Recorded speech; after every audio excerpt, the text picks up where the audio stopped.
recording started now. However, I can't, for some reason, I can't capture the Paint program on the recording. So those listening to the recording, you're just going to have to listen. There's going to be nothing on your. Bismillah. So today, inshallah, we're starting with Hanafi fiqh. We're going to be going into quite a detailed book. I decided, since we've been having a couple of lessons now, we've been having some lessons for a couple months now. I feel like we've got the basis down, the basics down. The book, even though it's detailed, it's not difficult. The book we're going to read is called The Sublime Gift. It's by Muhammad Alauddin Abidin. So it's Ibn Abidin's son. And inshallah, it is a detailed book, but I do have the English translation with me, and I've taken scans of it, and we can follow along that way. Before we start fiqh, we need to first learn some usul al-fiqh to be able to understand what the book is saying. So there is something called al-ahkam al-shari'iyya. Al-ahkam al-shari'iyya just means the shari'i, so the legal rulings. In Islam, there are legal rulings. We already know some of these. We know what is fard, right? We know haram. When you call something fard, you're giving a legal ruling, saying that this is compulsory to do. If you call something haram, you're also giving a legal ruling, saying it's impermissible to do. So with fard, everyone knows this. Fard, if you do it, if you do a fard, you get a reward, the highest reward out of every single thing. If you don't do it, there is a punishment. So that is how we define fard in legal terms. Sunnah mu'akkada, I just noticed I had wajib. So we'll just add that now. Sunnah mu'akkada is, so fard, if you do it, you get a reward. If you don't do it, you get a sin. So you get punishment. Wajib, same thing. If you do it, you get a reward. If you don't do it, you get punished. So what's the difference then between fard and wajib? What makes something fard and what makes something wajib? So fard, the difference between fard and wajib is where we got the ruling from. If the ruling was a open ayah, which openly stated something as fard, for example, salah, where does that ruling come from? It comes directly from the Quran, openly. There's no matter of debate on it. It's openly stated that we have to pray in many verses in the Quran. So that, because there's no debate on the subject, it's not a matter of debate, the ruling is quite open. That is what makes it fard. Now wajib, we know from the Quran and Sunnah, we've derived from the Quran and Sunnah that this is something we have to do. However, it's not to the level of fard. So with wajib, there can be debate on it. And if you look at the Shafi'is, when they say wajib and they say fard, they mean the exact same thing. For basically, wajib doesn't exist in the Shafi'i madhab. However, in the Hanafis, we make a distinction between fard and wajib. They both mean you have to do it. And if you don't do it, you get punished. The difference is from where we got the ruling from. Did we derive it directly from the Quran? Is it a sahih hadith, for example? Depending on the state of the status of the hadith we got the ruling from, we either call it wajib, or if it's directly from the Quran openly, we call it fard. And then there's sunnah mu'akkada. So there's two types of sunnahs. There's sunnah mu'akkad, which means something which has been emphasized. And then there's sunnah ghayru mu'akkada, which means not emphasized. These both of the sunnah mu'akkada and sunnah ghayru mu'akkada, if you do them, you get a reward. If you don't do them, there is no punishment. However, we do add that you will be asked about it on the day of judgment, why you didn't do it. So it is something that you will be, we say you will be held to account for, but not obviously to the state of wajib and fard. There is no punishment for it. We also add the caveat that not doing the sunnahs, na'udhu billah, will take you out of the intercession of the Prophet sallallahu alaihi wasallam, possibly. So we say always stick to the sunnah. And then there's mubah or jaiz. These both mean permissible. You don't get a reward if you do it, and you don't get a punishment if you do it. An example of this would be just like normal daily tasks, picking up water, doing the dishes, things like that. These things are jaiz. You don't get a reward for doing it. You don't get a sin for doing it. Of course, anything that's jaiz with a nice intention can become rewarded, can be rewarded. For example, if you do the dishes with the intention of pleasing Allah and because cleanliness is part of your deen and everything like that, if you make a really nice intention, then even though it's jaiz and normally you don't get rewarded for it, simply because of that intention you get rewarded for it. But legally, we call it jaiz. So that is a bit more to do with spirituality. Legally ruling, if you were to ask a judge, a mufti in Islam, what is doing the dishes? Is it haram? Is it fard? Is it sunnah? He's going to say it's jaiz. Obviously, neglecting it to the state where now you start becoming ill and everything, that would start pushing it towards makruh and haram. But in normal instances, jaiz. Picking up a glass, putting it back down, jaiz. You don't get a reward for it, you don't get punished for it. And then there's makruh, tanzihan and tahriman. So tahriman should be swapped here.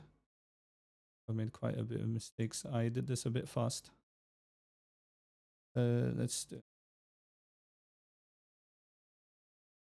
make sure we get it correct.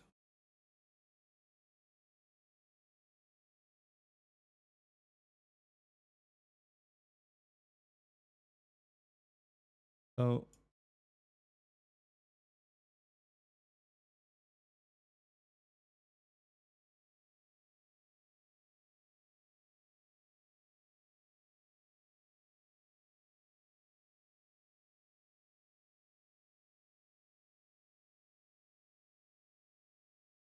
makruh, tanzihan, and then we have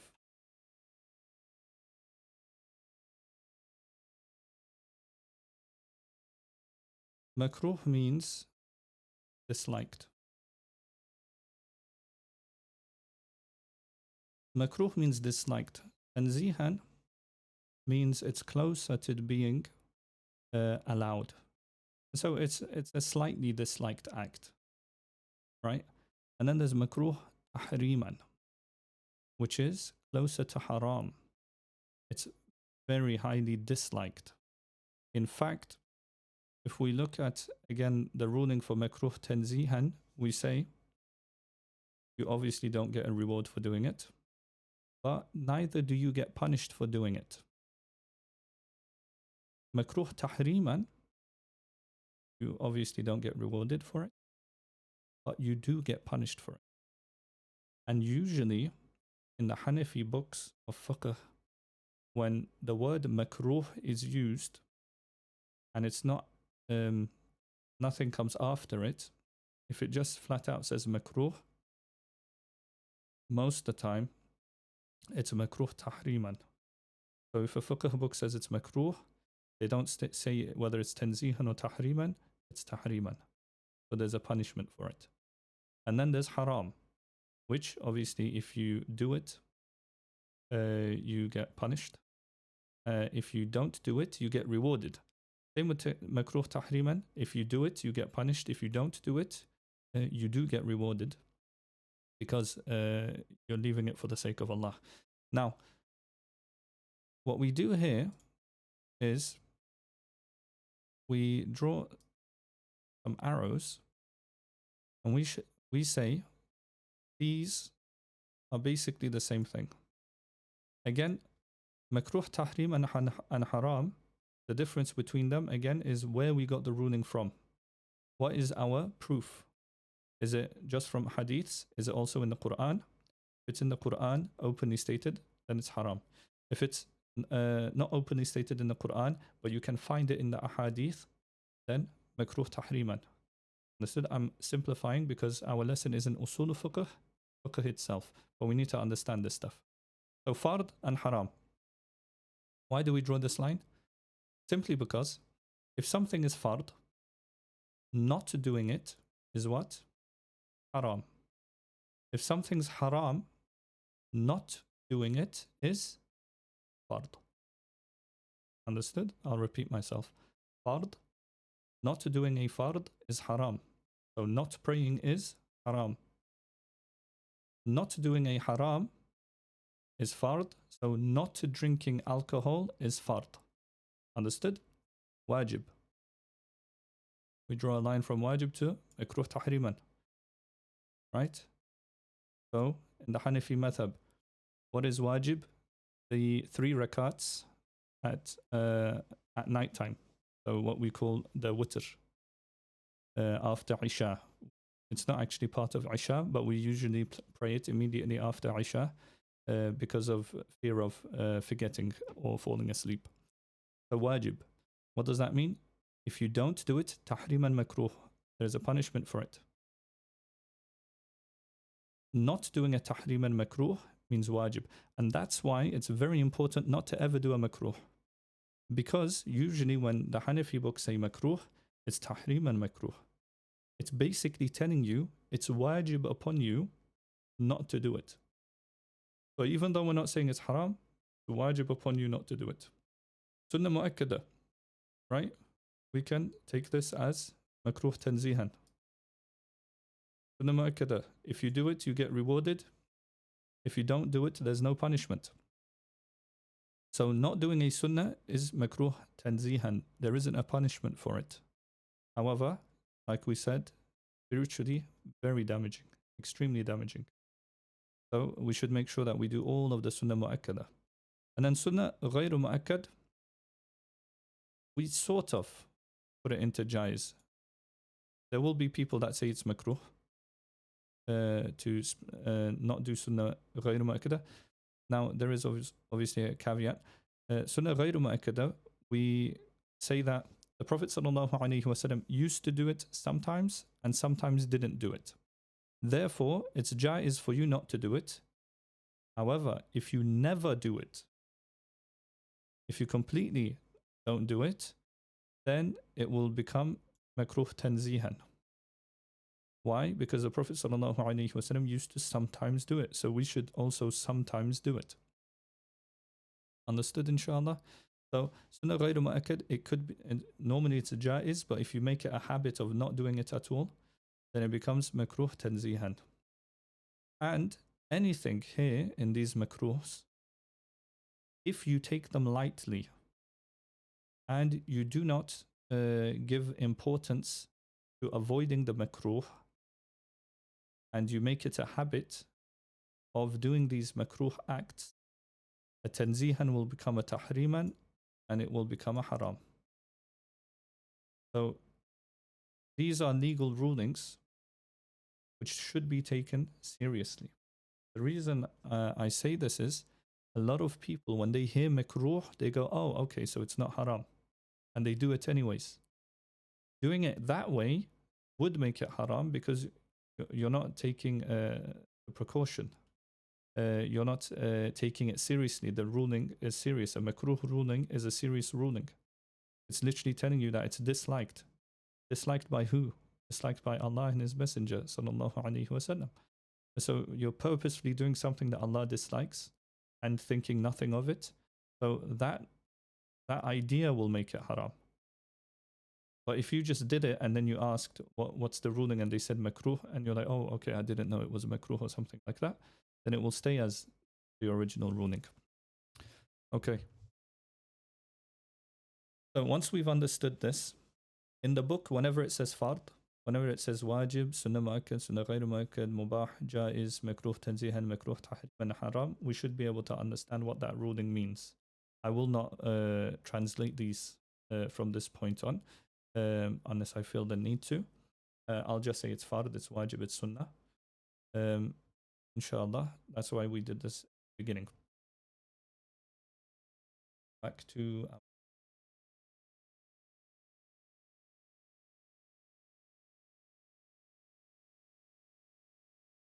the record. Everything looks good, inshallah.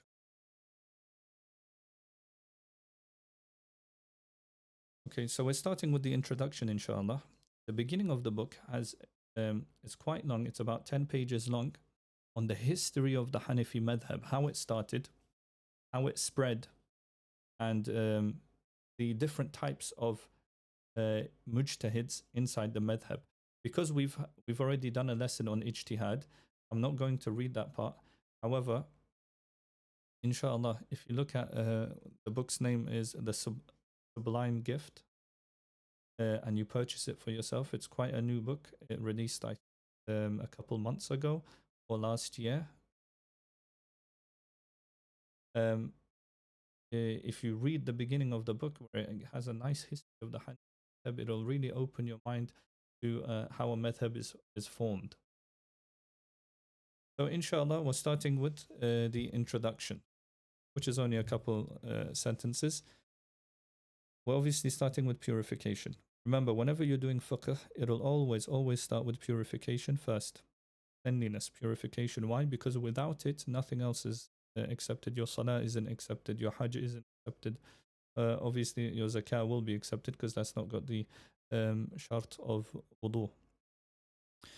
Purification is the key to the ritual prayer. When we say ritual prayer, we mean the 5 daily prayers. And is the first matter one will be questioned about in the grave. Also, ritual prayer also means the other prayers. The reason it says ritual prayer is because in English, prayer can also mean dua, and it can also mean salah. So when it says ritual prayer, we understand salah. And is the first matter one will be questioned about in the grave. This is the first thing you're going to be questioned about, purification. The legal reason, sabab, for performing purification is offering the ritual prayer when in a state of minor ritual impurity. What does sabab mean? Again, this is another legal, this is another usul fiqh term. When we say sabab, it means without it, without A, B won't happen. If A happens, then B will happen. That means the legal reason. So what that means is wudu is fard if you are in the state of minor ritual impurity and you need to do salah.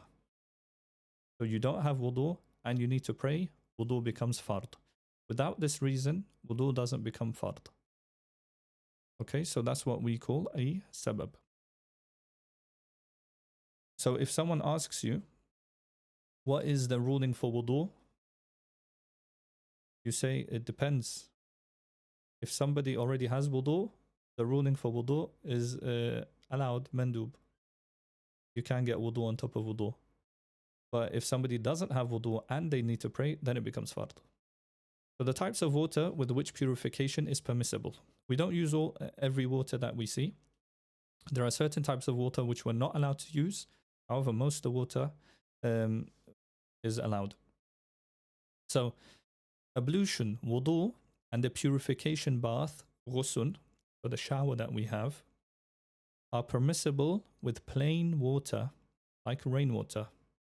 So this is just general water, rainwater, okay? Water from valleys, springs, wells,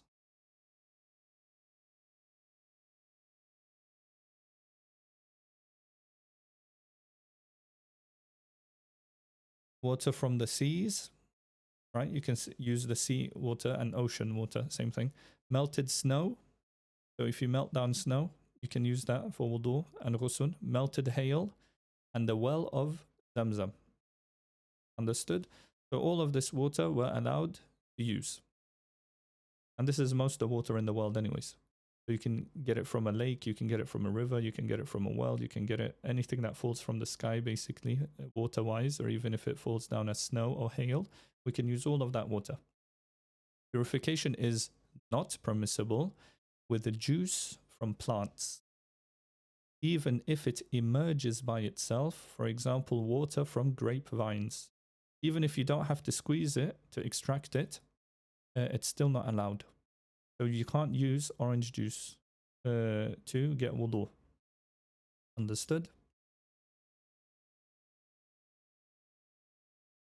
Neither is purification permissible with water overcome by something pure.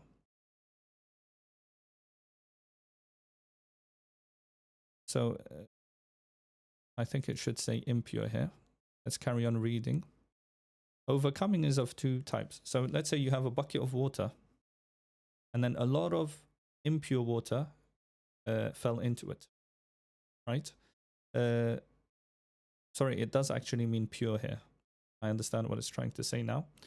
So for example, let's say you have a bucket of water and then a lot of orange juice, which in itself is pure, right? Orange juice, it's not najis, pure. You're allowed to pray with it on your clothes. But a lot of orange juice got poured into that water. So even though it's not 100% orange juice, it's still, the water's been diluted by the orange juice, right? So if it's overcome by orange juice, then you're not allowed to use it for wudu and for ghusl. So complete mingling by being absorbed by plants or by being cooked with something that is not a cleaning agent, such as the case of broth and gravy from broad beans. So if you used water for cooking and then you took out, for example, you boiled beans in there and then you got rid of the beans, that water, even though it's still technically water, it's been overcome by the smell and the thingy of the beans. The water becomes conditioned, regardless of whether one of the characteristics of water changes and whether or not it remains fluid. Right? So if it's completely mixed. However, if water is boiled with a cleaning agent, like a mixture of, it's a type of plant, it's a red plant, soap, etc., it does not become conditioned as long as the agent does not overcome the water and become like mush, which is the viscosity, the wateriness of it. If it starts becoming thick, if it turns a bit thick, then that's when you can't use that water for purification anymore. Understood? So we're talking about something called water becoming overcome, right? So it's been taken over. The water has changed. It's not just water anymore. So for example, if you boiled beans in there, it's not just water anymore, right? The smell, the taste, everything has changed. Now, if you use, for example, a bit of soap in there, it's still watery. You can still use it. But if you've added so much that now it's started to thicken, then again, you can't use it. Now, being overcome by admixture. So, if a solid substance is added to water, by the way, you can ask questions if you're not understanding or anything, or if you want me to repeat something. I know the stuff can get a bit confusing, so feel free to always ask questions. If a solid substance, right, is added to water, we're talking about clean stuff, right? Whether the water is overcome is determined by its viscosity. Okay?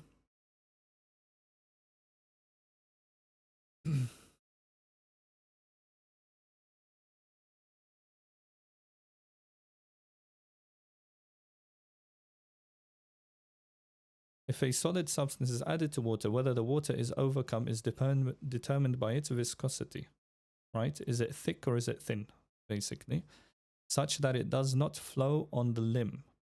Okay, so if you were to pour it on your arm, right, and it flows, but it flows very slowly. But if you were to pour water, water flows very fast, right? So that's viscosity. such that it does not flow on the limb. This applies as long as the mixture. So if you add stones in the water, nothing's going to happen, right? Because the water is not going to get thick.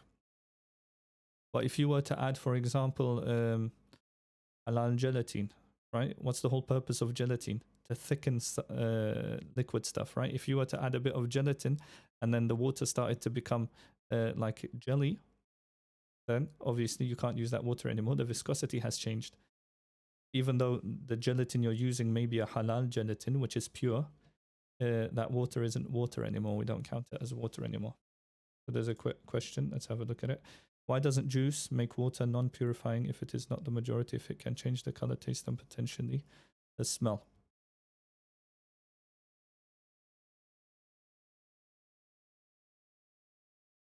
So many of the reasons for this is because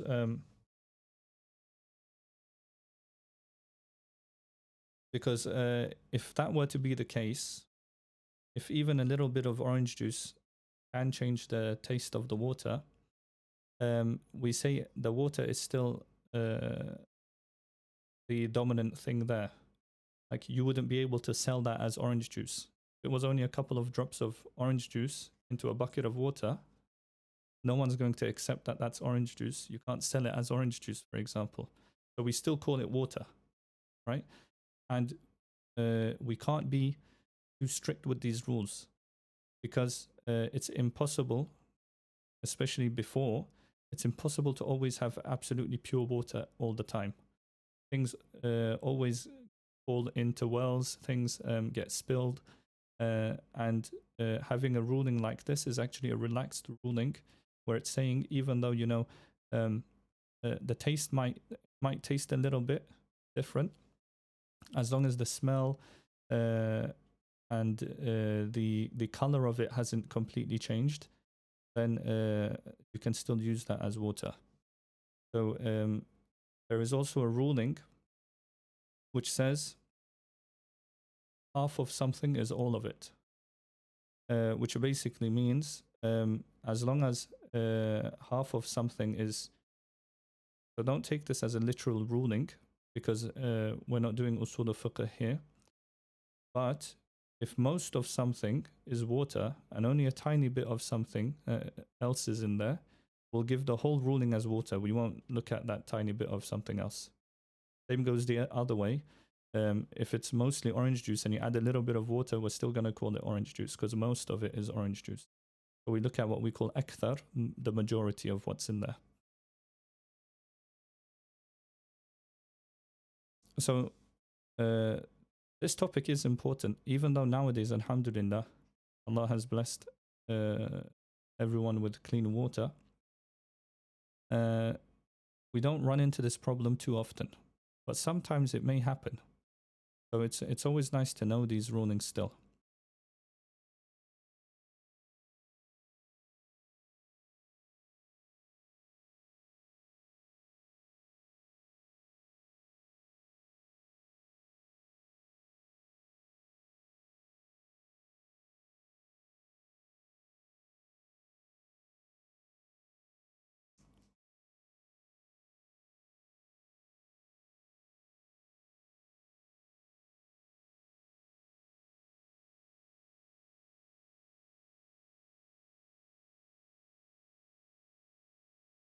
So the characteristics of water are that it has no taste, color, or smell, right? If these change, then we don't classify it as water anymore.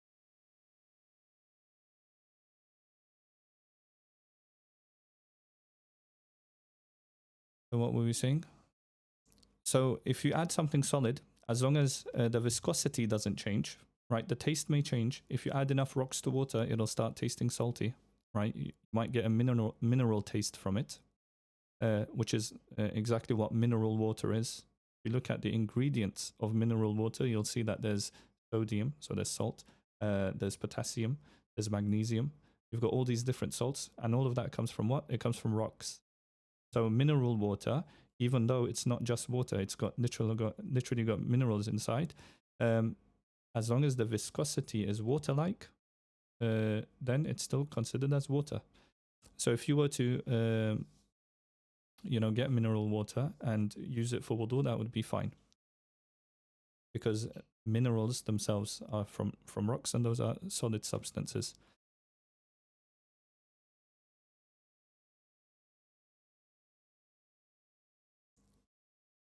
This applies as long as the mixture continues to be termed water. So as long as the name doesn't change, right? And people still consider it water, it's water. When it is no longer termed water, it is precluded from being a purifier. So you can't use it for wudu and ghusl. For example, when saffron, sulfate, or gall nuts are thrown into water and it becomes a mixture used for inscribing, right? So it becomes ink. Why would saffron be added to water? To give it a color, right? The other stuff will be added to give it viscosity. So as long as it's still called water, we use it. For example, if you add enough roses to the water, it'll become what? Rose water. So it's not water anymore, it's rose water. So we can't use rose water either. Now, if a liquid with all its characteristics differing to water, so now pay attention here because we're talking about liquids entering the water. So we talked about solids and we said the viscosity. As long as the viscosity doesn't change and the name doesn't change, then it's fine. Okay? But if a liquid falls in, it depends on what liquid it is. If a liquid with all its characteristics, so that's the smell, the taste, right? And the color. Smell, taste, and color. If all the characteristics are different to water, and an example of this is what? Vinegar. The taste of vinegar is different. The smell of it's definitely different. And the color of it is different. It's got a more brown tint to it. Is added to water, the water is overcome. Okay? If a majority of its characteristics change. What does majority mean? Out of 3, 2. Yeah? So 2 characteristics out of 3. Which means if vinegar is added to water, a bucket of water again, a little bit of vinegar fell inside, has the smell changed? Has the color changed? And has the taste changed? If 2 out of 3 have changed, you can't use that water anymore. If it hasn't changed, if only the smell changed, but you can't taste it and you can't see it, then it's still water. Understood? Now, if the liquid has some of the characteristics of water, the water is overcome by manifestation of one of the characteristics of the liquid. So, for example, milk. Okay, I know milk has a smell, but it's not a, we don't really count it as a smell. So the milk will have definitely a taste, right? Different from water, and a color different from water. However, the milk doesn't really have a smell. Like if you were to pour a glass of vinegar and a glass of milk, right? And you put them like an arm's length away, you're still going to smell the vinegar, but you're not going to smell the milk. So that's why we say milk doesn't really have a smell, even though if you really put your nose up to it, you'd be able to smell it. So if the liquid has some characteristics of water, right? Like milk has no smell. So that is a characteristic of water. Then if only one characteristic of the water changes, then you're not allowed to use it. Understood? For example, the color or the taste. So if you added milk into a bucket of water, right? Only a drop is not going to change anything, right? But if you added enough that the water now looks cloudy, it's white, then you're not allowed to use it. Or maybe it's still not white and it still doesn't have a smell, but when you taste it, you can taste the milk. Again, you can't use that water. Understood? So we're more lenient with vinegar than we are with milk. Why? Because actually, if you look at it, you need to add a lot less vinegar to water than you need to add milk to water for it to be impermissible. Because only a tiny bit of vinegar will definitely change the characteristics of water. Because of that, we allow 2 characteristics to change. But because milk already has one characteristic of water. We only need one characteristic of it to change for us to say that there's too much in there. If the liquid has the same characteristics as water, so you're basically adding non-pure water to pure water. Okay? Example, rose water, no smell. So, and water already used for ritual purity. So when you get wudu, the water that comes off your limbs, we call that used water. Used. It's already been used. You're not allowed to get wudu with that water, even though if you were to gather that water, right, it's going to smell, look, and taste exactly like water because it's only touched your hand. But if you mix those two waters now, how are you going to tell if one water is more than the other? Or how are you going to, the characteristics definitely not going to change. So how much of it do we say needs to be added for it to become impermissible to use? Overcoming is determined by fractions. Half, quarter, third, that's what we mean by fractions. If plain water is greater than a half of the total quantity of the mixture, so 51%, purification is permissible with all the water. Otherwise, if it's 49% or it's only 50%, otherwise it's not permissible. It needs to be 51%. So you've got a bucket of water, you're getting wudu, and a couple of drops are dropping in now and then. That's completely fine because you've got a whole bucket of water, right? But if you don't, or you're getting ghusl, so you're using a lot of water and all of that water is draining back into your water system somehow, and you're reusing it, obviously, that's not allowed. So that's why when we design, if we were to design a shower or something like that, we cannot reuse the water we've already used for purity. Unless, obviously, nowadays, almost all the water we use is reused, but it goes through an extensive cleaning process, right? That is allowed because we say that anything that got into the water has been removed anyways.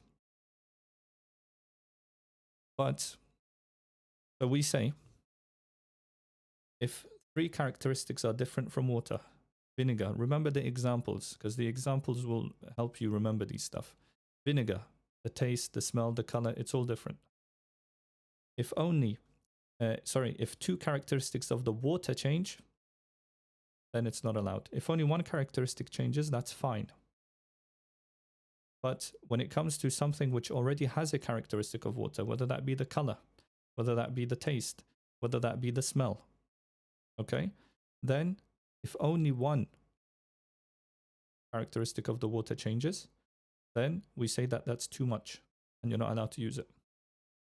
And then if all of the characteristics are the same as water, then what do we say? We say 51%. If 51% of the water is clean, then you're allowed to use that water. If not, if it's 50%. So neither one is more. If it's 50%, you still can't use it. So we've got a question. If an edible liquid falls in, are we obliged to taste it before using? No, you can also just use your knowledge. So for example, if one drop of water fell into the water, you don't have to taste it. Because you know it's not going to taste of milk. If you're not sure, then obviously you'll have to taste a little bit to figure it out. But usually, you know, you'll know how much of something fell into something. Usually what will happen is, how this happens is you start using water, right? And once you come to, like, you wash your hands, you might smell something. Or you wash your mouth, you might just taste something. Something's off with this water that I'm using, right? But then you'll start doing a little bit of detective work, like, did someone put something in here? And then usually from the taste or the smell, you'll be able to figure out what fell into that water, right? If it tastes a bit of vinegar, but you can't smell it and you can't see it, then you know, oh, some vinegar has fallen into this water, but since it's vinegar, it's fine. But for example, if you can taste milk in the water, then you know definitely there's a lot of milk in that water. The fact that you can taste it, then you know that that's not fine. So an edible liquid, obviously, this whole subject is about edible liquids. As non-edible, as in haram stuff, like blood, urine, that would completely make the water not usable anyways. We wouldn't be able to use it at all. So our whole subject is on pure liquids.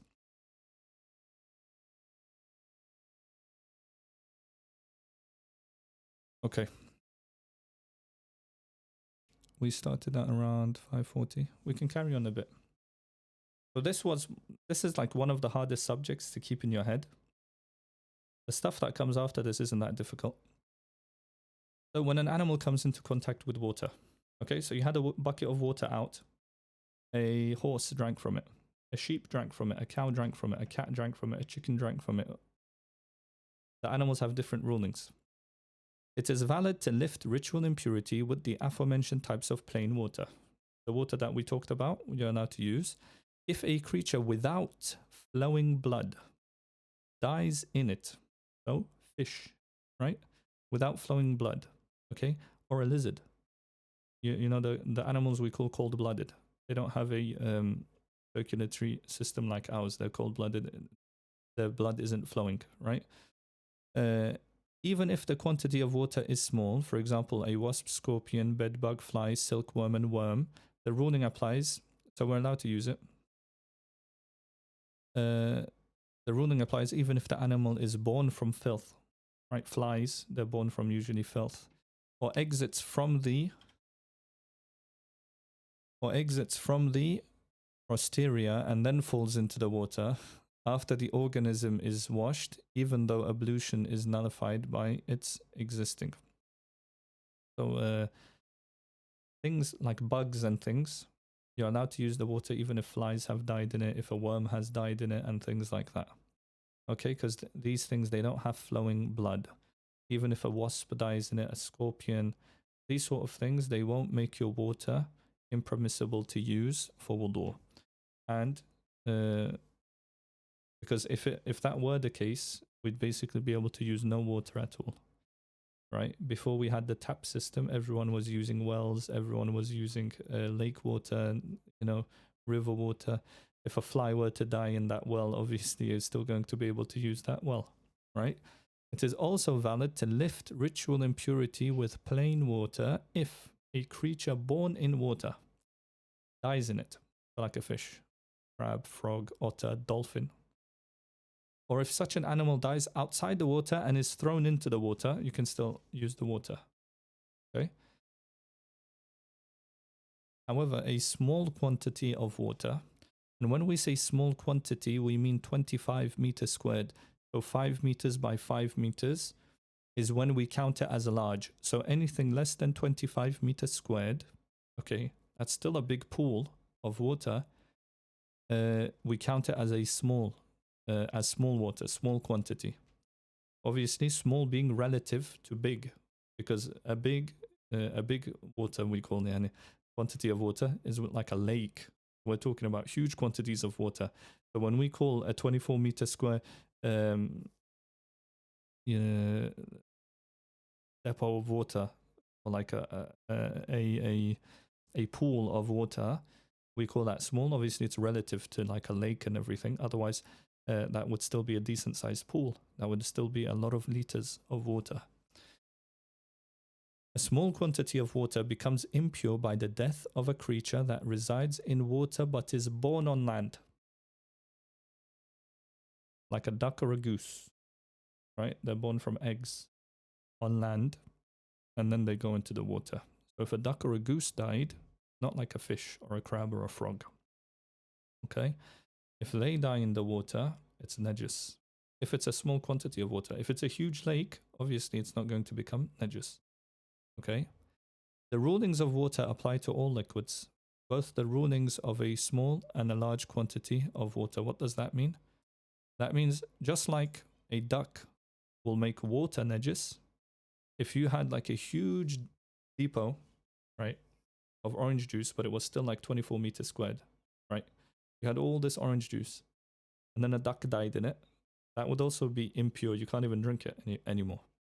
However, if you had orange juice and somehow a fish fell in there and died, obviously because it's acidic, then the orange juice would be, you'd be allowed to drink the orange juice. If a frog died in orange juice, you can still drink the orange juice. If a fly died in orange juice, you can still drink the orange juice. But if an animal born on land dies in the orange juice, you can't drink it. So this ruling also applies to all liquids, small and large quantity, yeah? The change of one characteristic of a large quantity of water by contact with filth renders it impure. Now, you would need a lot of filth to change the taste of a lake, right? So the fact that that whole lake, right, tastes off means that there's so much impurity in there that you can taste it. Understood? Even if the water is running. Let's say you tasted water from a river and for some reason it tasted nasty, right? Then you know that there's a lot of disgusting things in there for it to actually taste like that. Because a river, even you could throw a lot of things in there and the taste of a river won't change. The fact that the taste of the river has changed means that there's a lot of it in there, so you can't use it. As for a small quantity of water, so we're talking 24 meters squared, less than 25 meters squared, because it could be 24.9 or whatever, it becomes impure by the addition of a drop of filth. It's very important to always cover your water, right? If you're storing water, if you've got water storage, right, you have to make sure it's covered all the time. You never open it unless you need to use it. Now, if you think about it, all of these rulings, 1,400 and something years ago, we were talking how important it is to make sure nothing touches your water. Nothing impure gets into the water system, right? Obviously, later on, they figured out the reason, but we knew 1,400 years ago that it was super important. If you've got any type of water system, to make sure it's absolutely clean and not even a drop of something impure gets inside. Because unless you've got a whole like 25 meters square storage of water, even a drop would make it all filthy, unless it's 25 meters. Even if the trace of filth does not manifest in the water, it doesn't matter, right? If it's 24 meters squared and a drop of blood falls into one corner of the pool, right? We're talking about a 5 meter by 4.5 meter pool. That's a big pool, right? A drop of blood fell into a corner of it. That whole water is impure. And that's why if you go swimming in a pool and the pool is like a kiddie pool or, you know, less than 25 meters squared, then you definitely need to have a shower afterwards. Okay? Because, of course, it's going to be a communal pool unless you have a pool in your house. And communal pool is always going to have najasa in there, right? If the characteristics of water change due to the effect of stagnation for a long period of time, it does not become impure. Okay? So, let's say you've put the water in a container, right? This can be a metal container or a plastic container, or it's just a lake. And because the lake isn't running, you know, it's always just still water. It's got a smell. The smell isn't necessarily an impure smell, so it doesn't smell of feces or urine or blood, but the taste of the water has gone a bit weird. Okay, we count this as pure, so you can still use this for wudu and ghusl. And for example, if you put it in a metal container, the water is going to taste a little bit metallic. And if you put it in a plastic container, the water is going to taste a little bit of plastic. We all know that taste. But like we said, a solid can only make a water impermissible if the water's viscosity changes. So if you put water in a metallic container and it all tastes like water, you're getting a lot of metal taste from it, you can still use it because the viscosity has changed. Similarly, it is valid to lift ritual impurity with water mixed with a pure solid substance without cooking the mixture. Okay, as long as you don't cook it. For example, let's say stones, like we said, or beans fell into water, right? As long as you don't boil the water, you can remove the beans, or you can just get wudu from the water. regardless of whether it is a substance from the earth or not. Okay, it could be rock, soil, or it could be something else like plant material or things like that, or whether it was used for cleaning or not. It could be soap, it could not be soap, it doesn't matter. For example, fruit and tree leaves. If fruit, oranges fell into your water, as long as you don't boil the water, and I'm not talking orange juice, we're talking solids, right? The orange itself fell in. You just take it out and you get your wudu. This applies even if all the characteristics of water change, but its fluidity remains, and we would still term it water, right? Like we said, we're looking at the viscosity.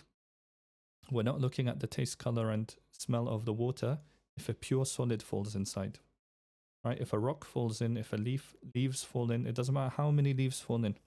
And you know, sometimes you read this stuff and you're like, when am I ever going to need this knowledge? I actually needed it one time. We were in madrasa and the water cut off, and we're about 60 students with no running water. And we all need to pray Fajr. 60 students, they don't have water in the madrasa, we need to pray Fajr, and we're on the top of a mountain. That's where the madrasa was. We're not like in a city, something where we can just go buy water, come back. Alhamdulillah, we had a well in the madrasa. The people before us were smart enough to dig a well. So most people were waiting in line, getting water from the well, putting it into jugs, and taking those jugs and getting wudu, so that free up the line for other people. I looked at the line, it was quite long. Then I looked at a gutter, one of the gutters of the building. Water was coming down because it was raining. And I looked at it and I thought I could use this water instead of having to stand in line with everybody else. I could use this water. Why? I tasted the water. It tastes completely of soil and leaves, right? Obviously, it's from the gutter, right? But does that mean that I can't use it for wudu? I can use it for wudu. Why? Because the viscosity hasn't changed. All of those things, soil and rocks and leaves, these are all pure solids. As long as the viscosity doesn't change, the taste, the smell, the color can change. It doesn't matter. So alhamdulillah, I use that water. So you might be surprised that where sometimes this knowledge comes in handy. I didn't have to wait in that whole line. I could just get water from the gutter and go. Obviously, how clean that is another topic of discussion. But I wasn't drinking it.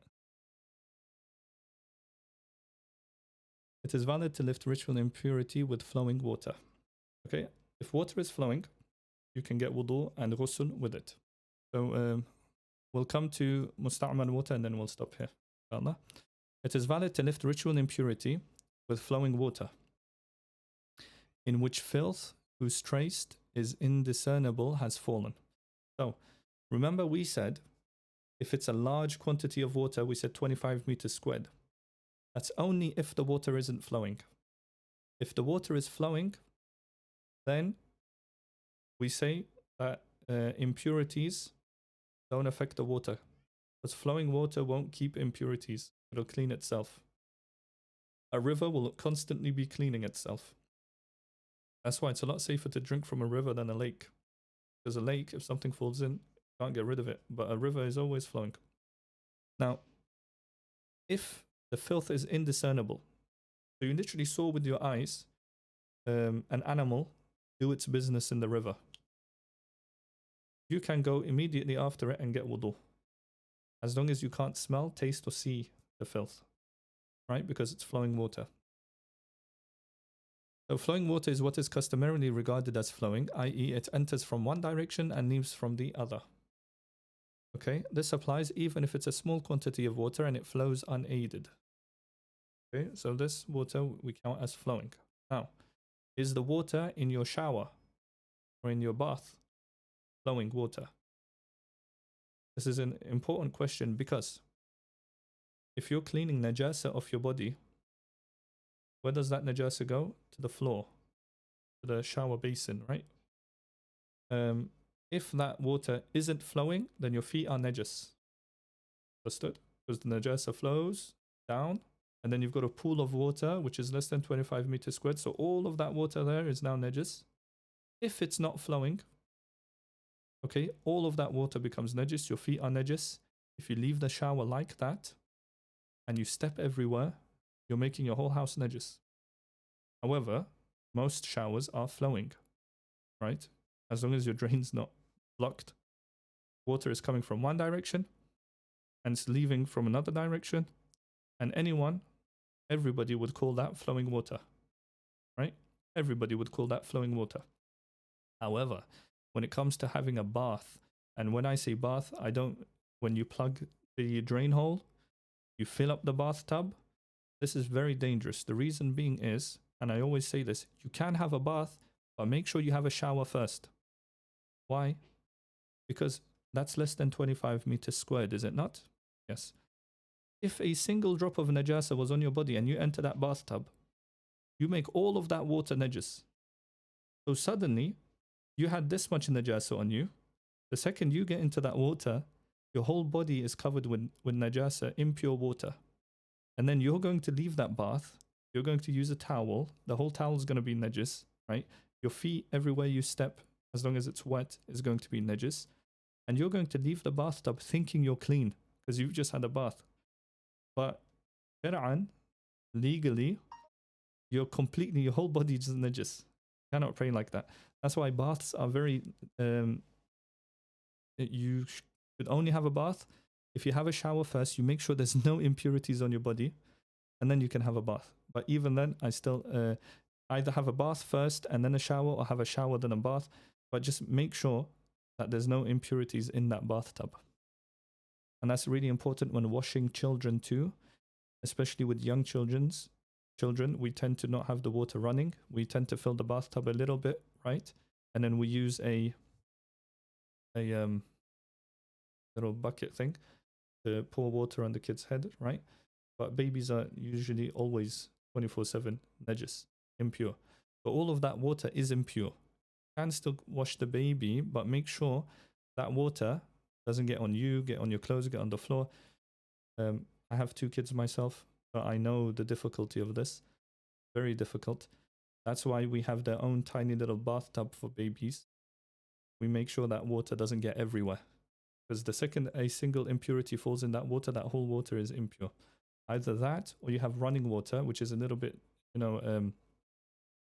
difficult to wash a baby with. They can get cold because when you're washing one side of the body, the other side of the body is getting cold.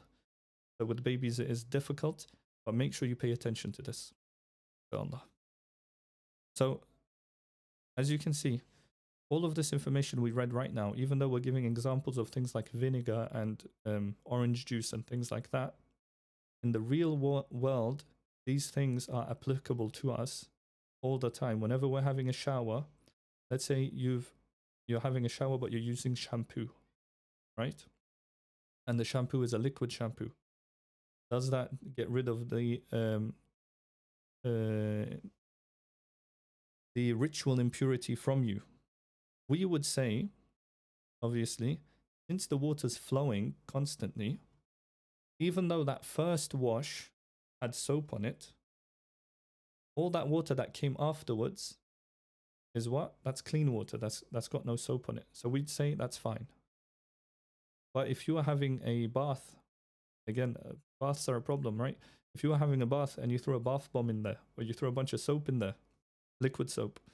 So now the liquid soap, like shampoo, the smell's changed, the taste has changed, the color's changed, everything's changed, right? You can't use that for ghusl. Okay?